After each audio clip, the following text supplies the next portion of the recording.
woman in seat 14B rang the bell at mile marker 247, where there's nothing but desert and darkness for 30 miles in every direction.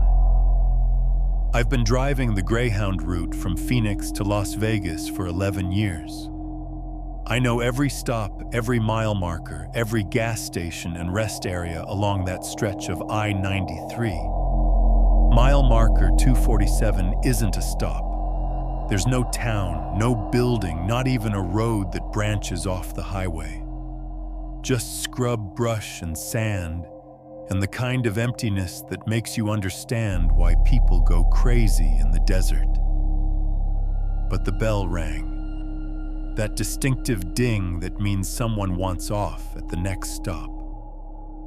I glanced in the rearview mirror and saw her middle-aged woman, maybe 50, wearing a floral dress that looked like it belonged in the 1960s.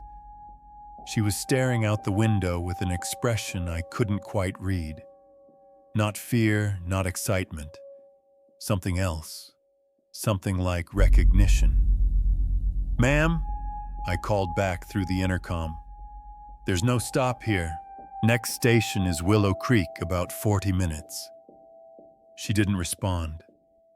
Just stood up, walked down the aisle with her small suitcase, and waited by the door. Up close, I could see she was trembling. Not from cold, it was 89 degrees even at midnight, but from something internal, something that made her whole body vibrate like a tuning fork. "Ma'am, I really can't let you off here. It's against company policy. There's nothing out there. You'll die of exposure before morning." She looked at me then, and her eyes were completely wrong. Not the color or the shape, just the expression in them. Like she was looking through me at something far away. Something she'd been searching for her entire life. "This is my stop," she said quietly. "I've been waiting 40 years to get off here." Before I could argue, before I could tell her she was making a fatal mistake, she reached past me and pulled the emergency door release. The hydraulics hissed, the door swung open, and she stepped down onto the shoulder of the highway. The moment her feet touched the ground, she stopped trembling. Her whole body went still peaceful, like she'd finally come home. I watched her walk into the darkness, her floral dress disappearing into the scrub brush, swallowed by the desert night. I should have called the police. Should have refused to close the door and leave her there. But something about the way she walked, purposeful, certain, relieved, made me think she knew exactly what she was doing. I closed the door and drove on. Dropped off my other passengers in Willow Creek, completed my route to Las Vegas, filed an incident report that my supervisor barely glanced at. "Happens sometimes," he said with a shrug. "People have breakdowns, want to disappear. She's probably hitching her way back to Phoenix by now." But I couldn't stop thinking about her, about that expression of recognition, about what she'd said, "I've been waiting 40 years to get off here." 3 days later, I drove back to mile marker 247. Not in my bus, in my personal truck on my day off, because I had to know. Had to understand what she'd been walking toward in all that darkness. What I found there changed everything I thought I understood about the highway, about the desert, about the places we drive past every day without ever really seeing them. Welcome back, night drivers. Before we go any further, I need you to think about something. How many times have you driven past the same stretch of road and never really looked at it? Never wondered what was out there beyond the headlights, beyond the white lines and mile markers? Because I'm here to tell you, some places aren't meant to be seen during the day. Some places only reveal themselves to people who are looking for them. And some places, they're looking back, Hit that like button, subscribe if you're new here, and drop a comment telling me about the strangest thing you've ever seen on a long night drive. Because what I found at mile marker 247 will make you question every highway you've ever traveled. My name is Marcus Webb, and I've been driving buses for Greyhound since 2013. Before that, I was Army motor transport deployed twice to Afghanistan, learned to drive anything with wheels through any terrain in any condition. When I got out, civilian driving seemed like easy money. No one shooting at you, no IEDs hidden in the road, just long hours and lonely highways and passengers who mostly wanted to sleep or stare at their phones. The Phoenix to Las Vegas route is my regular run. 5 round trips a week, 297 miles each way, departing Phoenix at 6 p.m. and arriving in Vegas around midnight, then returning the next morning. It's a good route, steady work, decent tips from tourists heading to the casinos, and long enough stretches of highway that you can let your mind drift without missing anything important. I-93 cuts through some of the emptiest parts of Arizona and Nevada. Once you leave the Phoenix metro area, civilization drops away fast. You pass through a few small towns. Wickenburg, Willow Creek, some barely there settlements that exist only because the highway does, but mostly it's just desert. Miles and miles of sand and rock and hardy vegetation that looks dead, but somehow survives in conditions that would kill anything else. During the day, the desert has a certain beauty. Golden light, long shadows, the mountains in the distance, creating dramatic silhouettes. But at night, the desert becomes something else entirely. The darkness out here isn't like city darkness, softened by light pollution, and never truly black. This is absolute darkness, the kind that pressed against your windows and swallowed your headlight beams after 20 feet. The kind that makes you understand why ancient peoples feared the night. I liked it mostly. Liked the solitude, the long stretches where the only sound was the diesel engine and the hum of tires on pavement. After the constant noise and chaos of military life, the quiet felt therapeutic. Gave me time to think, to process, to let my mind settle in ways it couldn't when I was surrounded by people and demands and expectations. The passengers varied. Tourists heading to Vegas, workers commuting between cities, families visiting relatives, people running from something or towards something, or just wandering because they didn't know what else to do. You learned to read them after a while, who wanted conversation, who wanted to be left alone, who might cause problems. Most were fine. Some became regulars I recognized by face, if not by name. But the woman in seat 14B, I'd never seen her before that night. She'd boarded in Phoenix at the main terminal, paid cash for her ticket, unusual, but not unheard of, and taken her seat without speaking to anyone. I'd noted her in my initial passenger count, 23 total that night. Pretty light for a Friday, but hadn't paid special attention. Just another middle-aged woman traveling alone, nothing remarkable about her, except maybe the vintage dress, and even that wasn't too strange. People wore all kinds of things. It was only when she rang the bell at mile marker 247 that I really looked at her, really saw her, and something about her felt wrong in a way I couldn't articulate. Not threatening. I'd dealt with threatening passengers before, knew how to handle them. This was different. She felt like she didn't quite belong in the present moment. Like she was a photograph someone had pasted into the wrong time period. After I left her there in the desert, after I completed my route and filed my report, I tried to forget about it. Told myself my supervisor was right. People had breakdowns, made irrational decisions, and it wasn't my job to save them from themselves. I'd done what I could by trying to convince her to stay on the bus. What she did after that was her choice, but I couldn't shake the image of her walking into that darkness.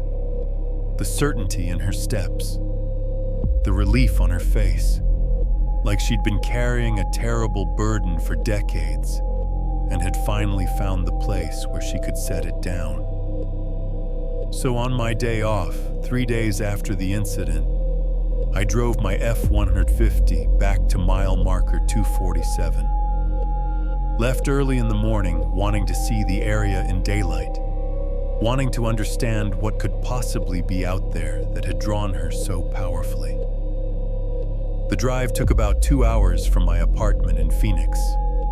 I passed through Wickenburg, grabbed coffee at a truck stop, and continued north. The highway was almost empty at 8 a.m. on a Tuesday.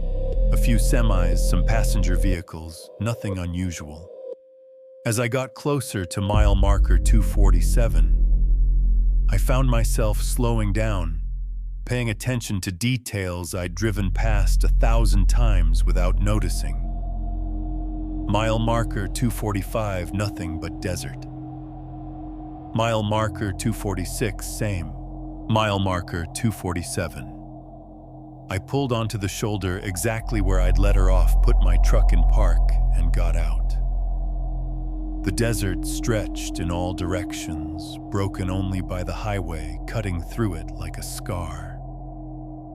The air was already hot, dry enough to pull moisture from your lungs with every breath. In the distance, I could see mountains, the Harkuvar Range to the west, smaller, unnamed peaks to the east.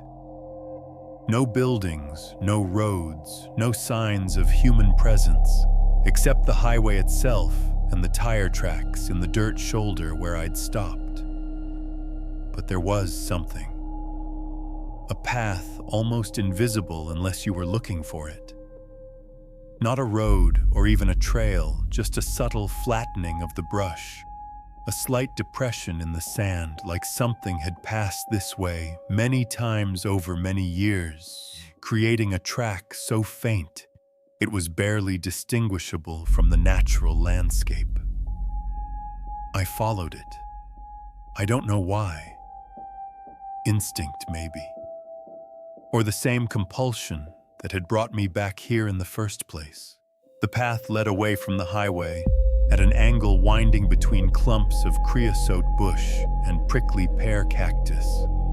After about 50 yards, the sound of the highway faded, replaced by desert silence. Not true silence, but the subtle sounds of wind and insects and sand shifting. After a quarter mile, I found the first marker. A cairn, a pile of rocks deliberately stacked, standing about 3 feet high. Desert travelers sometimes built these to mark paths or water sources, but this one looked old.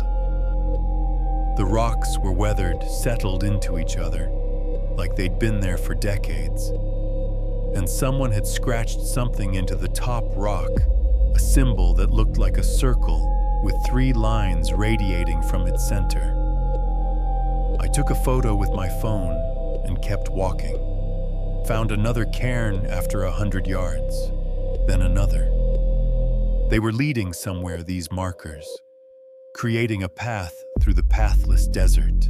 After about a mile, I topped a small rise and saw it a depression in the landscape, a natural bowl formed by erosion or ancient geological forces.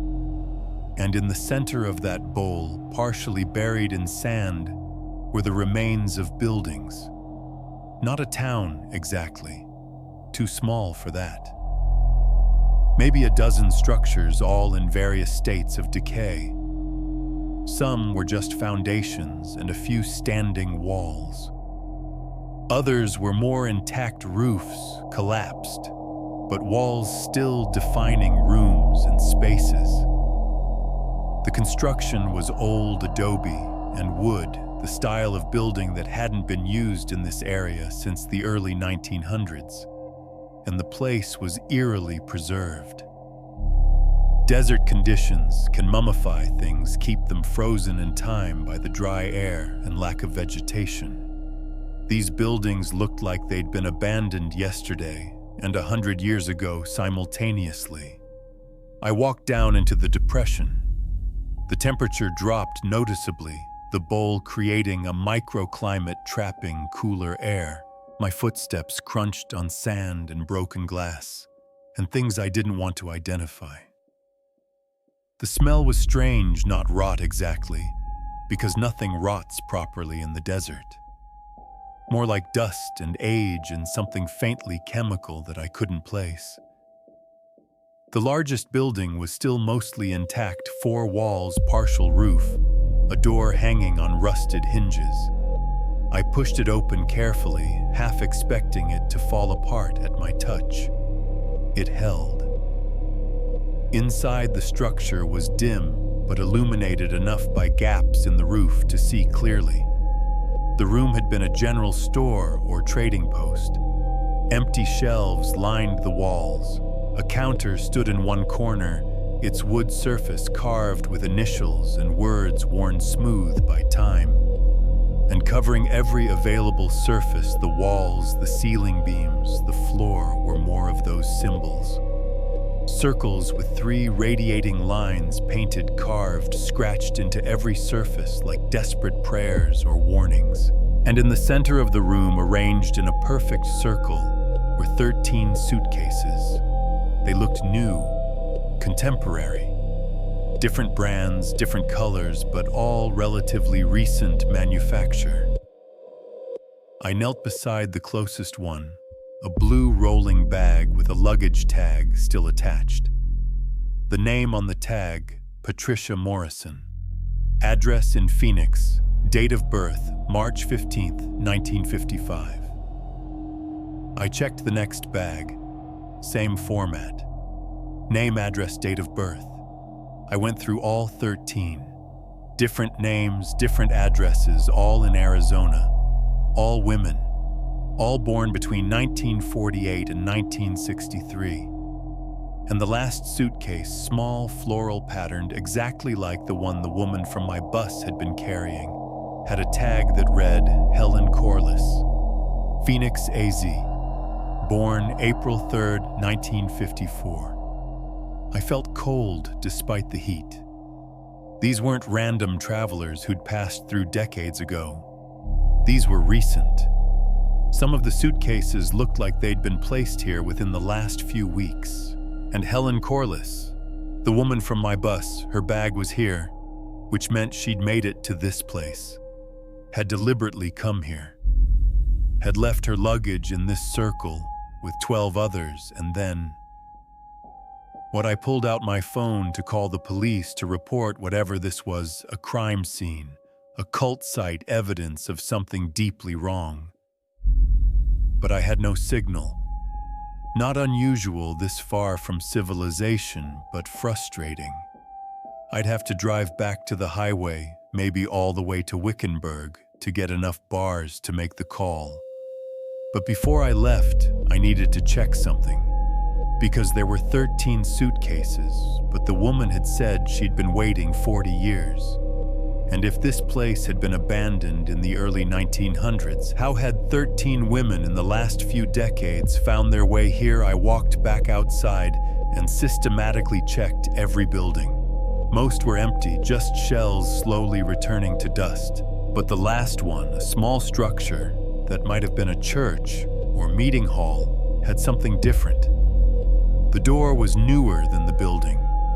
Not new, maybe 1970s or 80s, but definitely replaced at some point after the original settlement's abandonment.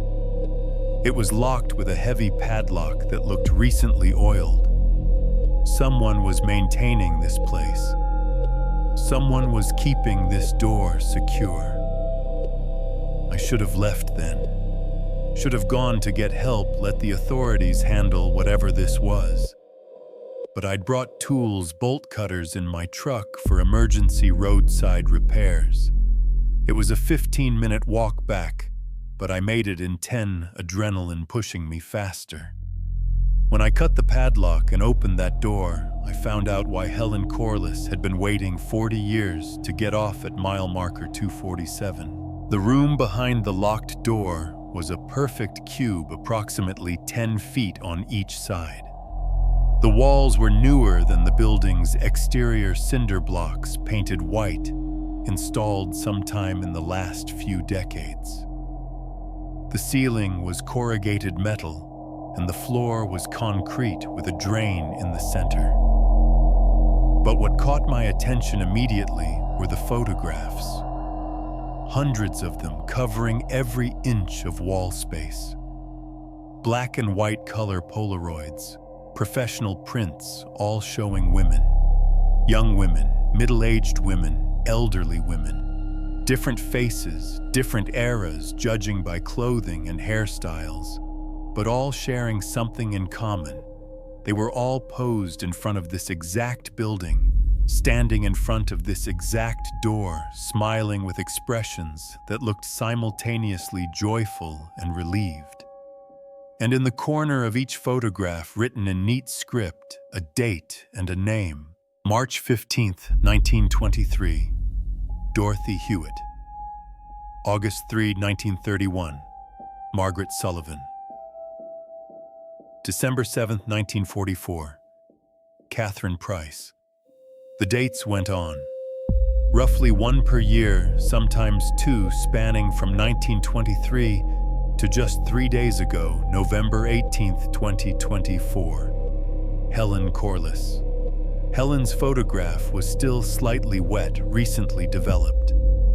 She stood in front of this door wearing that floral dress, holding her suitcase, smiling, that same expression of profound relief I'd seen on her face when she stepped off my bus. Behind her in the photo, I could see my bus in the distant background, pulled over at the highway shoulder. Someone had followed her. Someone had taken this photograph just after I'd driven away. Someone was documenting all of this. My skin went cold. I pulled out my phone again, still no signal, and started photographing everything. The room, the pictures, the dates and names. Evidence. I needed evidence because no one was going to believe this without proof. That's when I noticed the ledger. It sat on a small table in the corner, the only furniture in the room. A leather-bound book, old but well-maintained, with entries written in different hands spanning decades. I opened it to the first page registry of those who return. Established 23 by the Guardians of the Threshold. Let it be known that this place serves as a way station for souls who have been called back to fulfill their covenant. The women listed herein have answered the summons and completed their journey. May they find peace in service. The entries began March 15th, 1923. Dorothy Hewitt, age 47. Born in this settlement 1876. Left 1893. Returned as promised. Entered the threshold at dawn. May she serve well. August 3rd, 1931. Margaret Sullivan, age 52.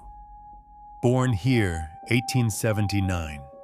Left 1899. Returned after 32 years of waiting. Entered the threshold at midnight. May she serve well. The pattern was clear. Every woman listed had been born in this settlement, had left as a young woman, and had returned decades later. They weren't being kidnapped or murdered. They were coming back voluntarily, answering some kind of call or fulfilling some kind of promise. I flipped through the ledger, watching the dates advance, the handwriting change as different people maintained the record. Some entries were brief. Others included details: June 12, 1967. Patricia Morrison. Fought the call for 3 years. finally accepted her purpose. Said she could hear them singing every night calling her home. Entered the threshold at 3:33 a.m. May she serve well. September 8th, 1985. Ruth Blackwood. Came willingly, even eagerly. Said she'd known since childhood that she would return. Said it was what she was born for. Entered the threshold at sunset. May she serve well. November 18th, 2024. Helen Corliss. Reported hearing the summons on her 43rd birthday 11 years ago. Spent a decade trying to ignore it. Finally purchased bus ticket when the dreams became unbearable. Told the Guardian she was relieved to finally stop fighting. Will enter the threshold at midnight tonight. May she serve well. Tonight. Midnight tonight. I checked my watch, 11:17 a.m. Helen had been here for 3 days waiting. Waiting for what I heard, a sound behind me, and spun around. A man stood in the doorway, elderly, maybe 75, wearing jeans and a work shirt. His face weathered by decades of sun. He didn't look threatening, but he also didn't look surprised to see me. "You're the bus driver," he said. It wasn't a question. "Marcus Webb, Helen mentioned you. Said you tried to convince her to stay on the bus. That was kind of you." "Who are you? What is this place?" "Name's Thomas Keene. I'm the current guardian. My grandfather built this room, maintained the registry. My father after him. Now me." He stepped inside, closed the door behind him. Not threatening, but definitely blocking my exit. "And this place, this is what's left of Harmony Settlement. Founded in 1876 by folks who came west looking for something different. Something they found out here in the desert." "These women," I said, holding up the ledger. "What happened to them? Where did they go?" Thomas sat down on the floor, like this was a casual conversation, not an interrogation, in a locked room, in an abandoned settlement. "You ever hear about covenants, Marcus promises made, that bind not just the people who make them, but their descendants?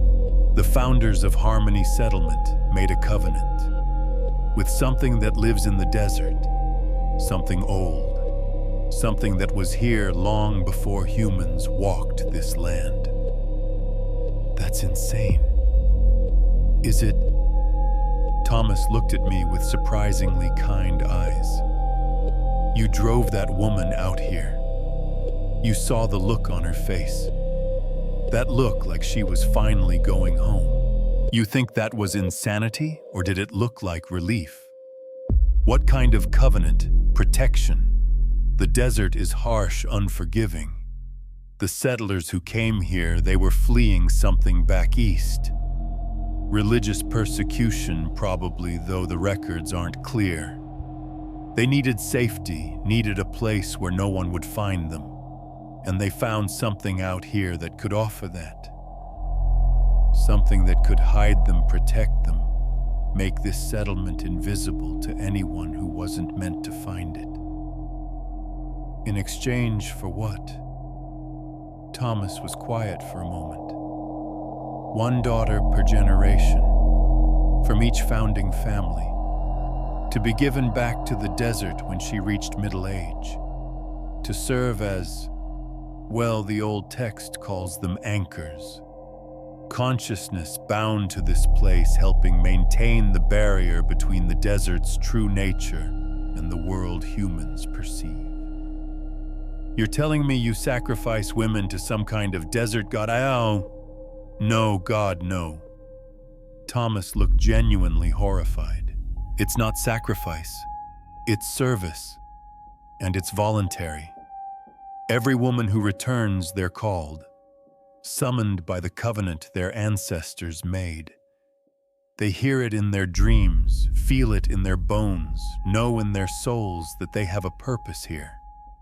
They can resist, ignore it, live their whole lives pretending they don't hear the call. But eventually, most of them come home. And then what? They just disappear, die. They enter the threshold, pass through into the space between the desert as it appears and the desert as it truly is. They become part of the barrier, conscious aware, serving to maintain the boundary that keeps both worlds separate and safe. I stared at him, trying to process what he was saying. It was lunacy, impossible. But I'd seen Helen's face. I'd found her suitcase in that circle with 12 others.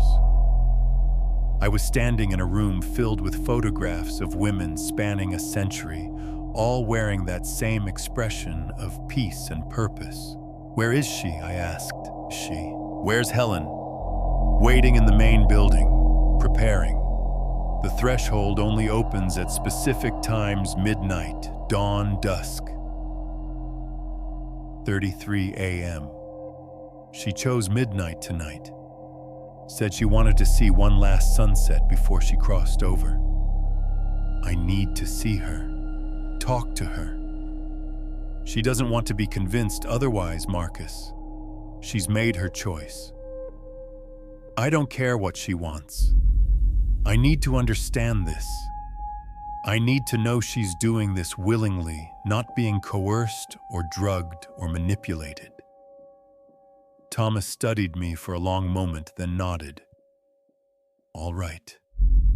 But you need to understand something first. You're not supposed to be here. The settlement hides itself from people who aren't called. The fact that you found it, that you could follow Helen's path, that you could see the cairns and the buildings, that means something. The desert let you in. And once you're in," he trailed off. "Once I'm in what? Once you're in, it's very hard to leave. Most people who find this place unintentionally, they wander the desert for days before stumbling back to the highway with no memory of what they saw. The desert protects its secrets, erases the memories of those who aren't meant to know. Then why can I remember? Why did it let me in?" Thomas stood up, opened the door, sunlight spilling into the dim room. "That's what we need to figure out. Come on, Helen's waiting." Thomas led me back to the main building, the old trading post with the circle of suitcases. Helen was there, sitting on one of the bags, drinking water from a canteen. She looked up when we entered, and her face registered no surprise at seeing me. "Mr. Webb," she said calmly, "Thomas told me you might come back, that the desert sometimes calls witnesses. Helen, I don't understand what's happening here. Thomas is telling me things that sound impossible. They're not impossible, just uncommon, hidden." She set down the canteen and stood up. In the daylight streaming through the gaps in the roof, I could see she looked healthier than she had on the bus. More solid, more present. Like she'd been fading away in the normal world and was finally coming back into focus here. "You're not being held here against your will, not being coerced or threatened. No, I'm here because I'm supposed to be here, because I was born here 70 years ago, and I've known my entire life that I would return." She smiled, and it was genuine. "I know how it sounds. Believe me, I've spent decades trying to convince myself I was crazy, but the call never stopped. Every night I'd dream of this place, hear voices singing in a language I don't understand, feel a pull like gravity dragging me back. Your family. I never had children. never married. Something inside me always knew I wasn't meant to build that kind of life. I was meant for this. She gestured around the ruins. My mother tried to leave when she was pregnant with me. Drove all the way to California, started a new life in San Diego. But the covenant follows the bloodline. I was born with the call already inside me, waiting to activate when I reached the age of choosing. The age of choosing, between 40 and 50, Thomas interjected. That's when the call becomes strongest. When the women who carry the covenant have to decide honor it or spend the rest of their lives fighting it. What happens if they fight it? Helen's expression darkened. It gets worse. The dreams intensify. You start seeing things in your peripheral vision shadows that shouldn't exist, shapes moving through reflections, figures standing in doorways that disappear when you look directly at them. Your life falls apart. Relationships fail. Jobs disappear. Health declines. Not because of any direct harm, but because you're resisting your purpose, fighting against what you were born to do. That sounds like coercion. It's consequence, Helen said quietly. Like a salmon that tries to swim downstream instead of returning to spawn. It's not natural. It creates stress on the entire system. The covenant isn't just a promise, it's woven into who we are at a cellular level. Resisting it is like trying to hold your breath forever. Eventually, you have to give in. I looked at Thomas. And you, what's your role in this? Guardian. Someone has to maintain this place, keep it hidden, help the women who return. My family has been doing it since the settlement was abandoned in 1912. Most residents left when the water source dried up, moved on to other towns. But a few stayed my family, and a couple others to fulfill our part of the covenant. To make sure the women always have a way home. This is insane, I said, but the words felt hollow. Because I could see the truth in Helen's eyes. This wasn't delusion or coercion. This was purpose, certainty, the kind of bone-deep knowing that can't be faked. Why did you let me find this place? I asked. Why not hide it, erase my memories like you said happens to others? Thomas exchanged a glance with Helen. She nodded slightly. And he said, because we think you might be called too, not by the covenant that only runs through the founding family's female lines, but by something else. The desert has been changing lately, expanding its needs, looking for new anchors, new consciousnesses to help maintain the barrier. I'm not a woman from a founding family. No, but you're sensitive. Traumatized people often are. The barriers in their consciousness are thinner, more permeable. You served in Afghanistan, right? Saw things, experienced things that most people never do. That kind of trauma creates cracks, makes you able to perceive things that are usually invisible. My hands clenched into fists. I'm not staying here. I'm not entering the threshold or whatever you call it. I have a life, a job. Do you? Helen asked gently. Or do you have a routine driving the same route night after night alone in the darkness, never really connecting with anyone? Marcus, when was the last time you felt like you belonged somewhere?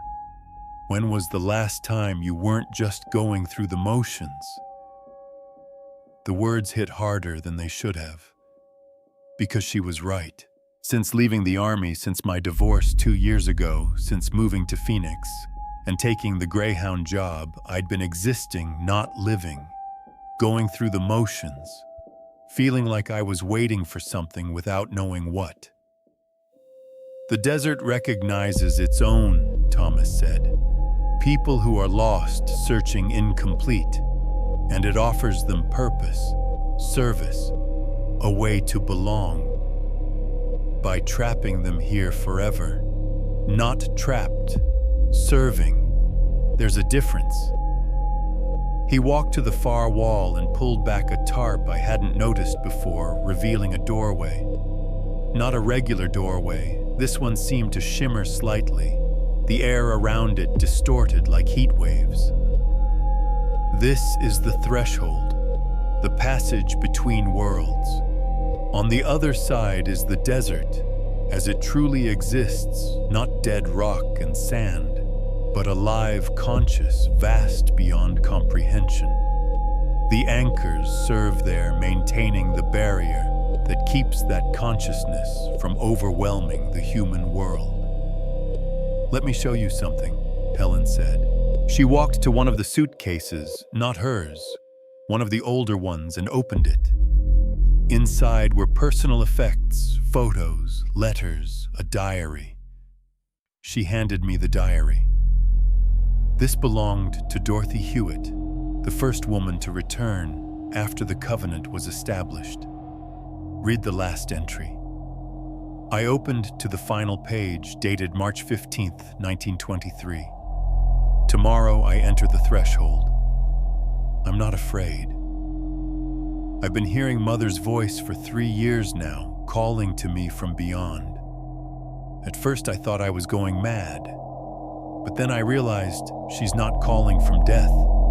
She's calling from service. Mother was one of the original covenant makers. When she passed in 1910, she didn't die in the traditional sense.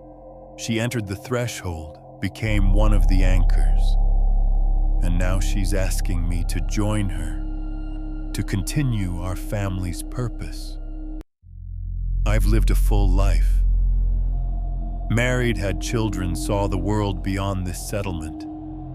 But I've never felt complete. Never felt like I was where I belonged.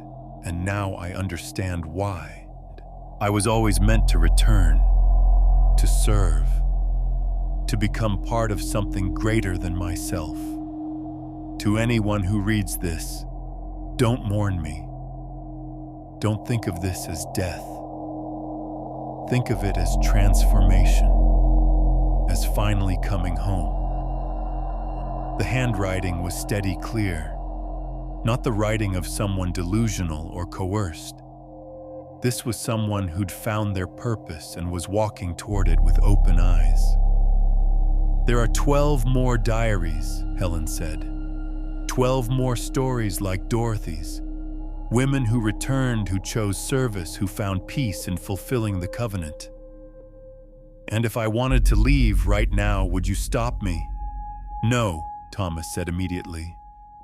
You're free to go. Walk back to your truck, drive back to Phoenix. Forget any of this happened. The desert might erase your memories, might not. But you won't be forced to stay. However, Helen added, if you are being called, if the desert has recognized you as a potential anchor, the call won't stop just because you leave. It'll follow you, and it'll get stronger, until eventually you'll come back. Just like I did.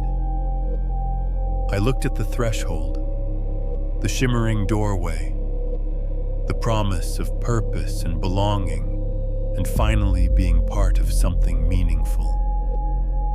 Part of me wanted it.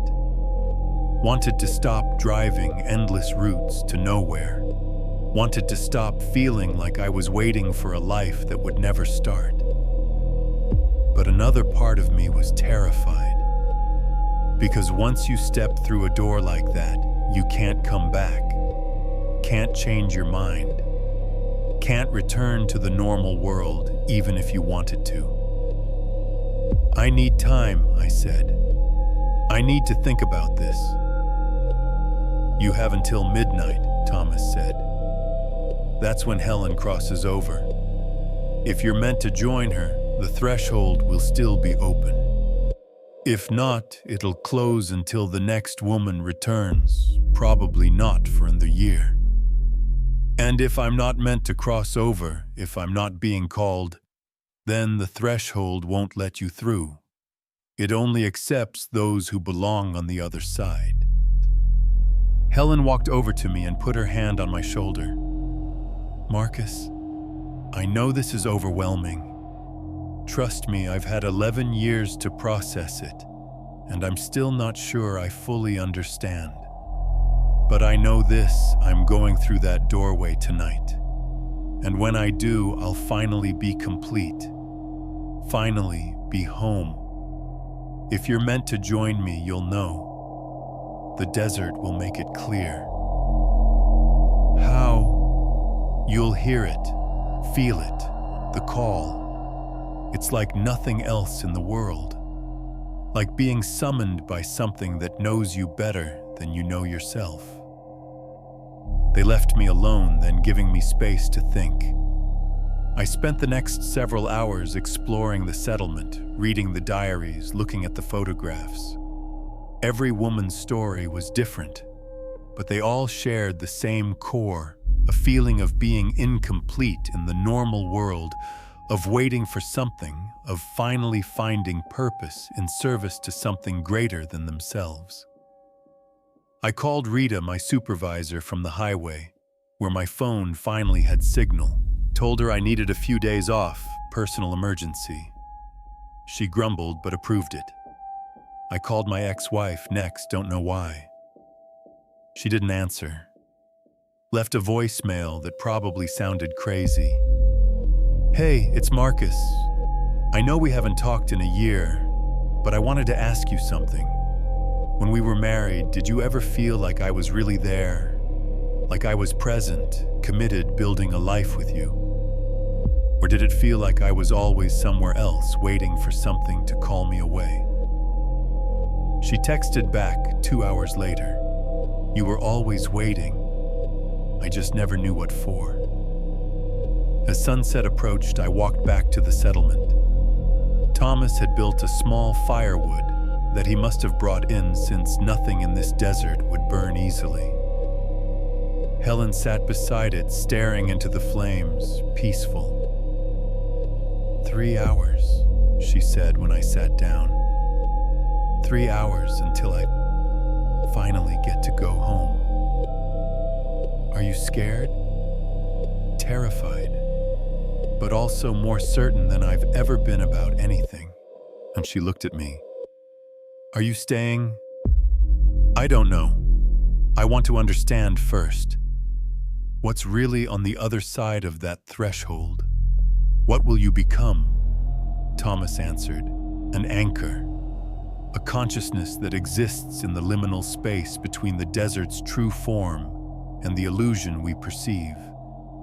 You'll be aware, conscious, but not in a human body. You'll help maintain the barrier that keeps the desert's vast consciousness from overwhelming humanity. And you'll be part of a community, all the anchors, all the women who've crossed over before and existing together in service. It sounds like death. It is death, Helen said simply, of your human life, but it's also birth, of something new, something with purpose. At 11:30 p.m., we walked to the main building. The threshold was glowing now, pulsing with a soft blue light that hurt to look at directly. Helen picked up her suitcase, not to take with her, but as a ritual. She set it in the circle, with the others, completing the set of 13. 13 women, she said. 13 anchors to be added this century. I'm the last. After me, the covenant might evolve, might change, might start calling others. She looked at me meaningfully. The blue light from the threshold intensified. I could hear something now, not music exactly, but harmonics. Frequencies that resonated in my chest, in my bones, in parts of my brain I didn't know could perceive sound. Helen stood up, smoothed her dress, took a deep breath. "It's time." "Wait," I said. "Is there any way to communicate? Any way to know you're okay on the other side?" She smiled. "The anchors communicate through the desert itself, through the wind, the sand, the spaces between things. If you're meant to hear them, you will." She walked to the threshold, stood before it. The light washed over her, and for a moment she became translucent, insubstantial, more energy than matter. She looked back at Thomas and me one final time. "Thank you for bringing me home, Marcus, even though you didn't know you were doing it." Then she stepped through. The light flared blindingly bright. I heard a sound like wind chimes and distant singing, and something vast taking a deep breath. And when my vision cleared, Helen was gone. The threshold was closing the doorway, shrinking, the blue light fading. And I realized I could hear them. The anchors. All 13 women who'd crossed over their consciousnesses, singing in harmony, holding the barrier, maintaining the space between worlds. Helen's voice was there now, joining the chorus, finally home. The threshold collapsed to a point of light, then disappeared. Thomas let out a long breath. "It's done. She's with them now." I stood there shaking, trying to process what I'd just witnessed. I heard them. The anchors. I could hear their voices. Thomas looked at me with an expression that was both sad and knowing. "Then you are being called. Maybe not tonight, maybe not this year, but eventually the desert will summon you, and you'll have to decide honor that call or spend the rest of your life fighting it." "I can't," I said. I'm not ready. No one ever is. But when the time comes, you'll know. You'll feel the same certainty Helen felt, the same peace."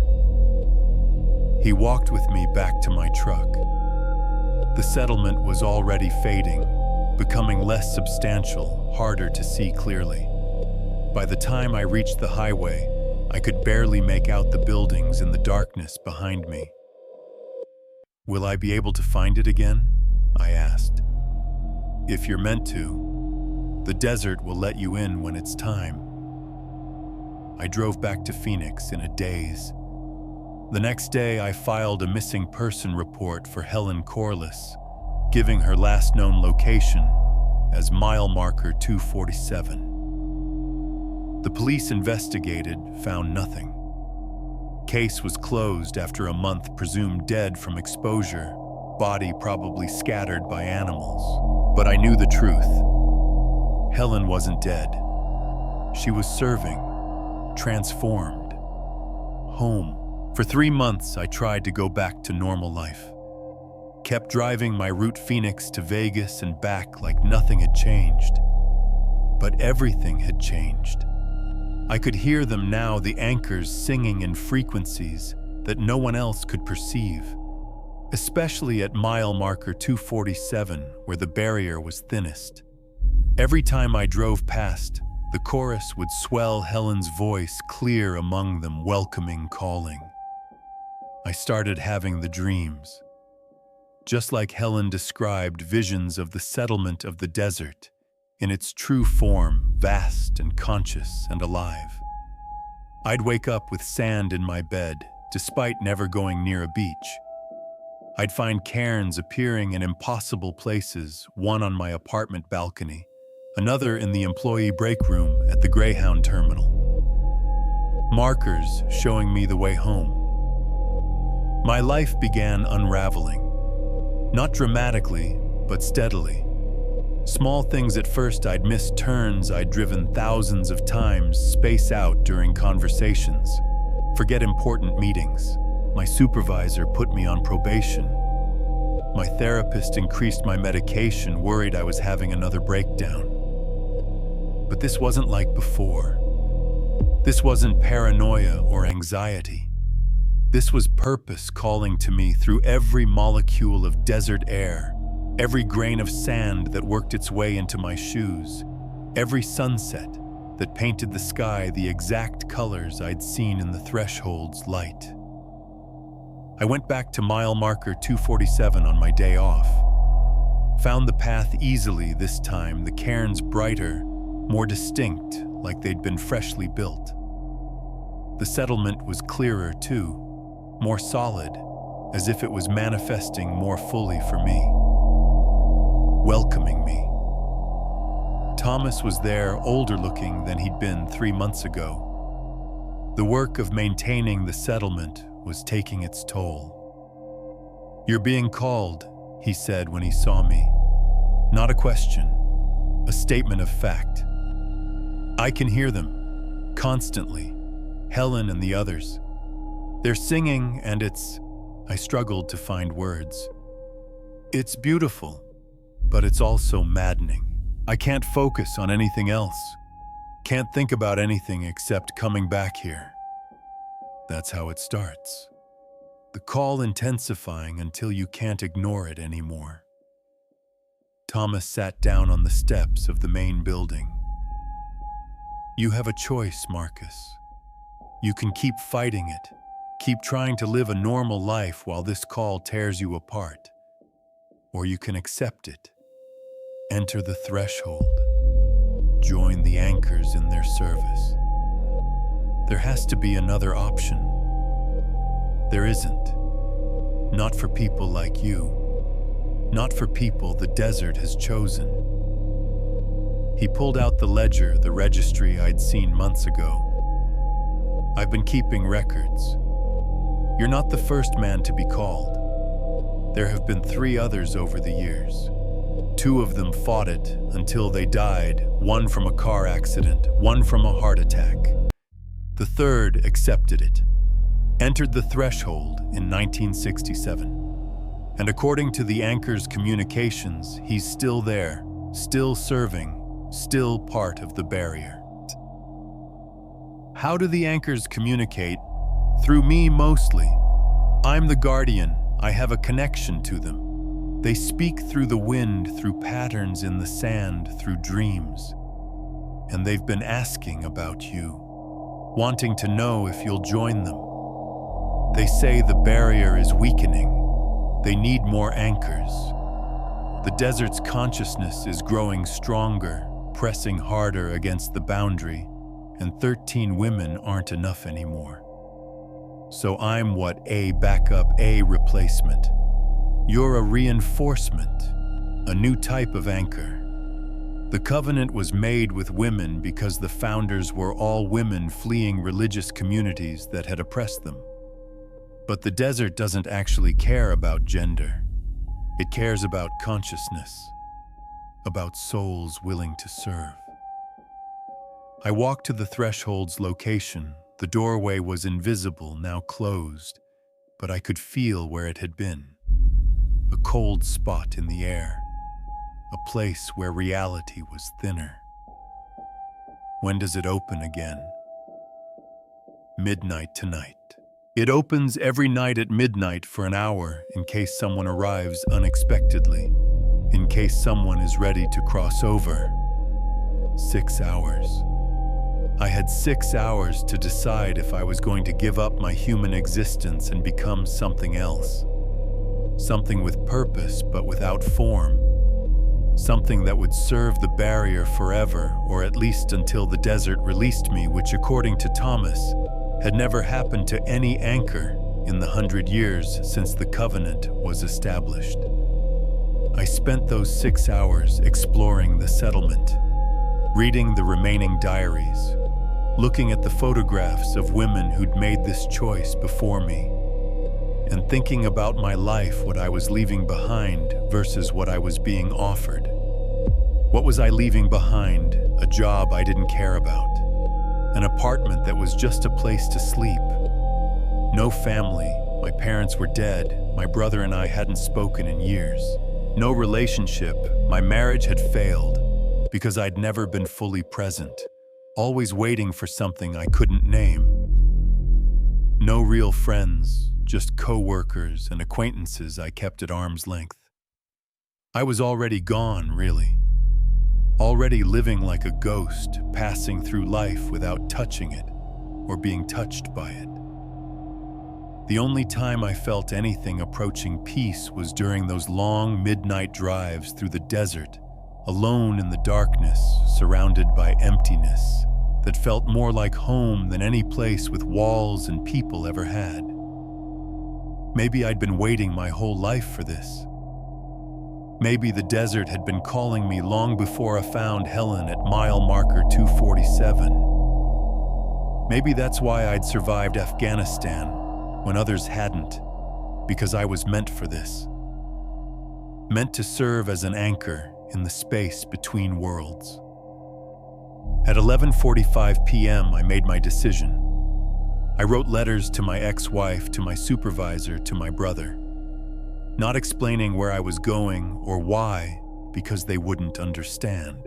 Just saying goodbye, apologizing for never being fully present, hoping they'd understand someday that I'd finally found where I belonged. At 11:55 p.m., the threshold began to open. Blue light spilled from a point in the air, expanding into that familiar doorway, that passage between worlds. I could hear the anchors singing more clearly now, Helen's voice prominent, welcoming, calling me home. Thomas stood beside me. Last chance to walk away. I'm not walking away. I'm walking toward. For the first time in my life, I'm walking towards something instead of running away. You understand you can't come back, that this is permanent. I understand. You understand you'll be conscious, but without physical form, that you'll exist in service to maintaining the barrier forever. I understand. Then go with my blessing. Thomas pulled out a camera, old-fashioned film, the kind he'd used to photograph Helen. Stand by the doorway. I need to document this. You'll be the first male anchor, the first evolution of the covenant. I stood before the threshold, looked into that blue light, into the space between worlds. I could see them now, the anchors, 13 women, plus one man from 1967, all existing as patterns of consciousness, beautiful and strange and purposeful. They were singing, maintaining the barrier, holding back the desert's vast consciousness from overwhelming the human world. And there was room for one more, a space in the pattern where I could fit perfectly, where I belonged. Thomas took the photograph. I heard the click of the shutter, the whir of the film advancing. Then I took a deep breath, my last breath, as a fully human being, and stepped into the threshold. The transformation was instantaneous and eternal. I felt my body dissolve into pure consciousness, pure energy, pure purpose. The physical world fell away, replaced by something vast and incomprehensible. The desert as it truly existed, not dead matter, but living thought. A consciousness older than humanity, patient and watchful, and endlessly curious about the strange creatures that had built their illusions across its surface. And I became part of the barrier that separated that consciousness from the human world. Became one of the anchors, holding the boundary steady, preventing the desert's true nature from overwhelming the fragile reality humans had constructed. I could feel the others, Helen, Dorothy, Margaret, all the women who'd served before me, and Robert from 1967, the only other man who'd answered the call. We were connected, our consciousnesses intertwined, working together to maintain the barrier.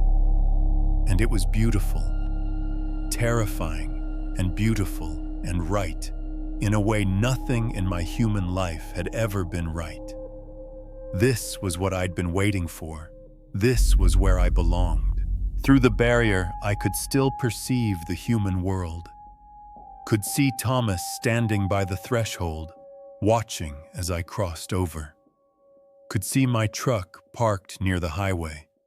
Could see mile marker 247 where I'd first let Helen off, where this whole journey had started. And I realized I could still influence the human world. Subtly, gently, through the desert itself. The anchors weren't just passive barriers.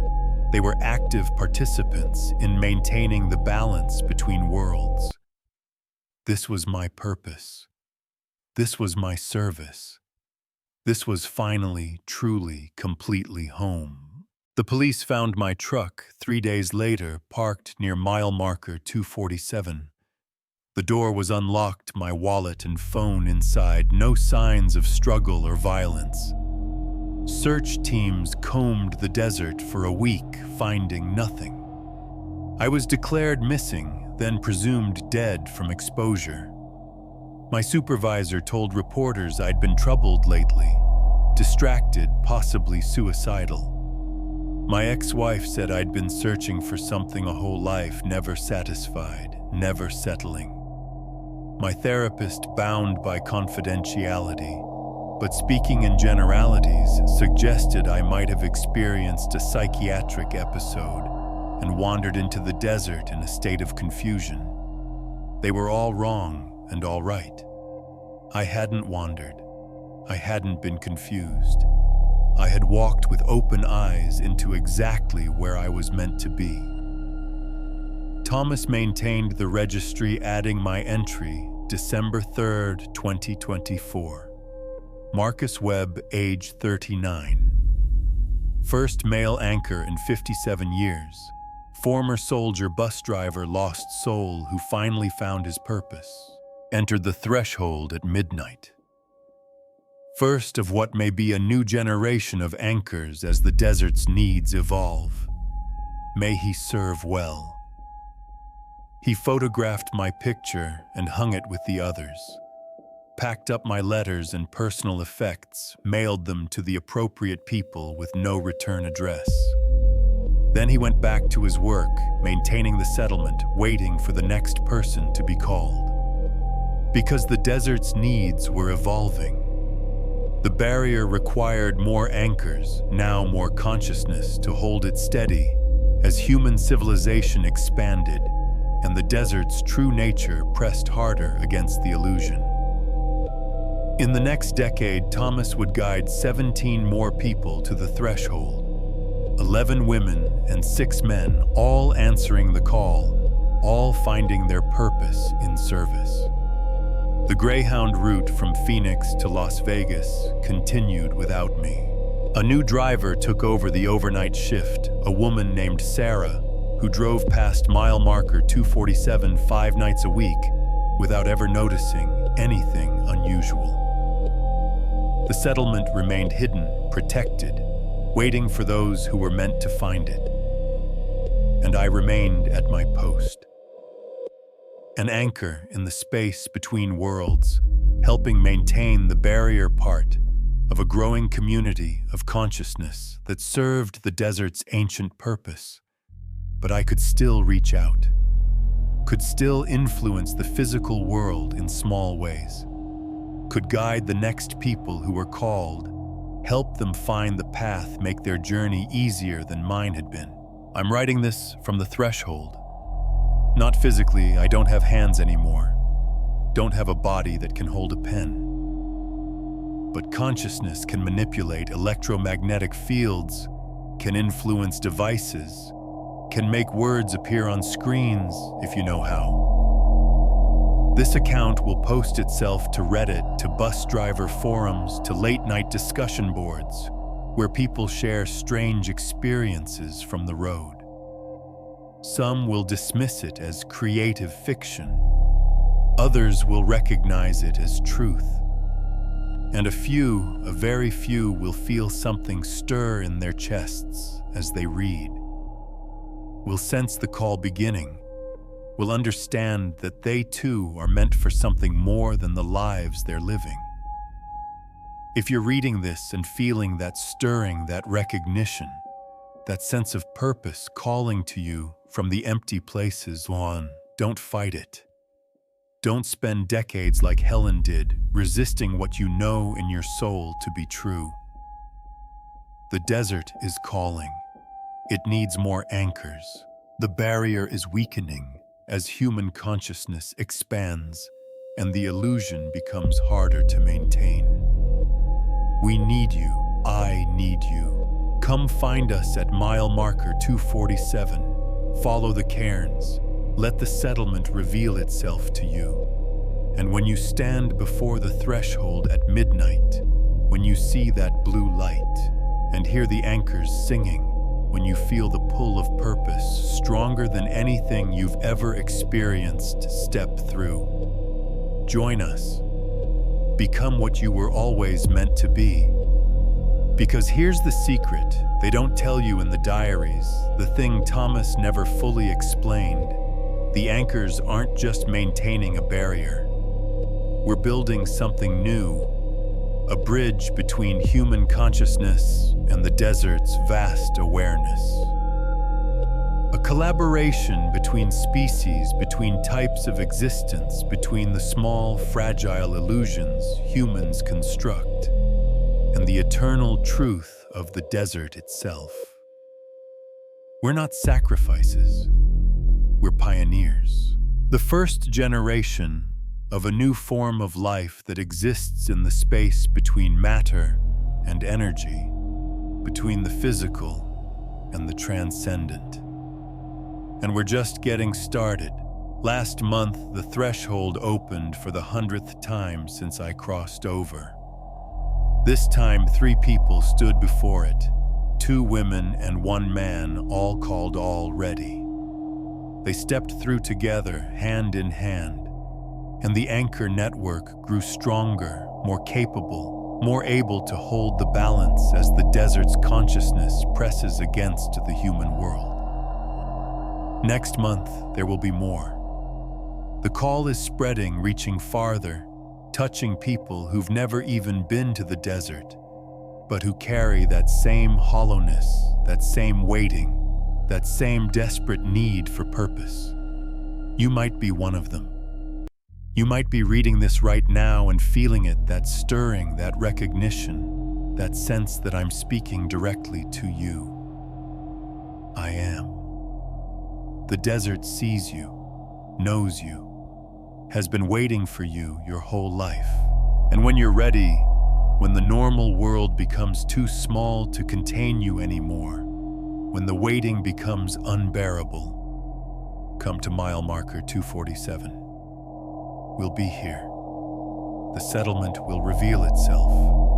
The threshold will open. And you'll finally, truly, completely come home. P.S. To whoever finds my truck, I'm sorry about the parking tickets. I didn't mean to abandon it, but where I am now, I don't need vehicles anymore. I move through the desert itself, carried by wind and consciousness and purpose.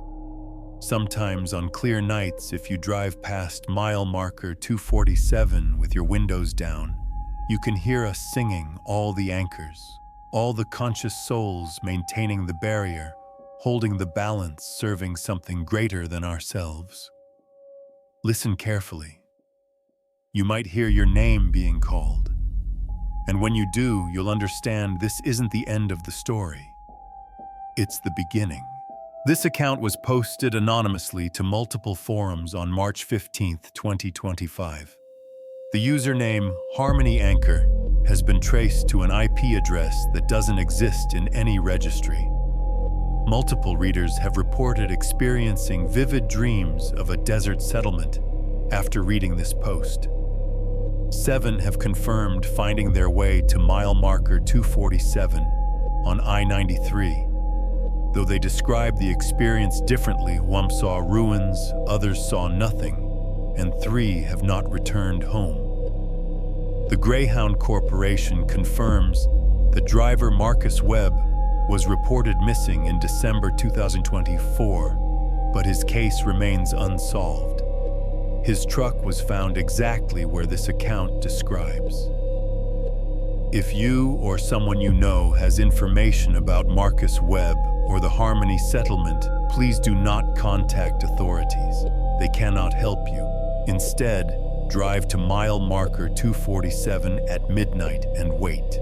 The desert will show you the way. Admin, the end, or the invitation.